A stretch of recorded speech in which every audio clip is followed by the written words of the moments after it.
തന്റെയും സഹോദരൻ പൃഥ്വിരാജിന്റെയും തുടക്കം ഒരേ സമയത്തായത് പ്ലാനിംഗ് ആയിരുന്നില്ലെന്ന് ഇന്ദ്രജിത്ത്. രണ്ടു മക്കളെയും പ്ലാൻ ചെയ്ത് ഒരുമിച്ച് ലോഞ്ച് ചെയ്തതാണോ എന്ന് പലരും അമ്മയോട് ചോദിച്ചിട്ടുണ്ടെന്നും ഇന്ദ്രജിത്ത് പറയുന്നു. ക്യൂ സ്റ്റുഡിയോയ്ക്ക് നൽകിയ അഭിമുഖത്തിലാണ് ഇന്ദ്രജിത്തിന്റെ പ്രതികരണം. കുടുംബത്തിലെ എല്ലാവരും സിനിമയിലാണ്. സിനിമയുമായി അത്രയും അടുത്തു നിൽക്കുന്ന കുടുംബം എന്ന നിലയിൽ സ്വാഭാവികമായും അതിനോട് പ്രത്യേക താല്പര്യം കാണുമല്ലോ. അച്ഛനും അമ്മയും ഡോക്ടറാണെങ്കിൽ കുട്ടിയും ഡോക്ടറാകാൻ ആഗ്രഹിക്കുന്നത് പോലെ സിനിമ കുടുംബത്തിന്റെ ഭാഗമായിരുന്നു. അത് വേറൊരു ലോകം പോലെ കാണാതെ നമ്മുടെ സ്വന്തം ലോകം എന്ന രീതിയിലാണ് കുട്ടിക്കാലം മുതൽ കണ്ടിരുന്നത്.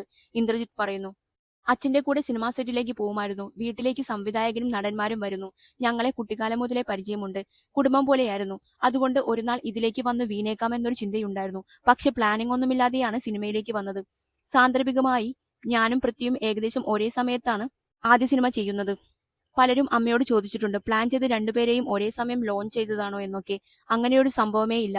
പൃഥ്വി ഓസ്ട്രേലിയയിൽ നിന്നും അവധിക്ക് വന്നപ്പോഴാണ് രഞ്ജിയേട്ടന്റെ സിനിമയെക്കുറിച്ച് സംസാരിക്കുന്നതും ചെയ്യുന്നതും.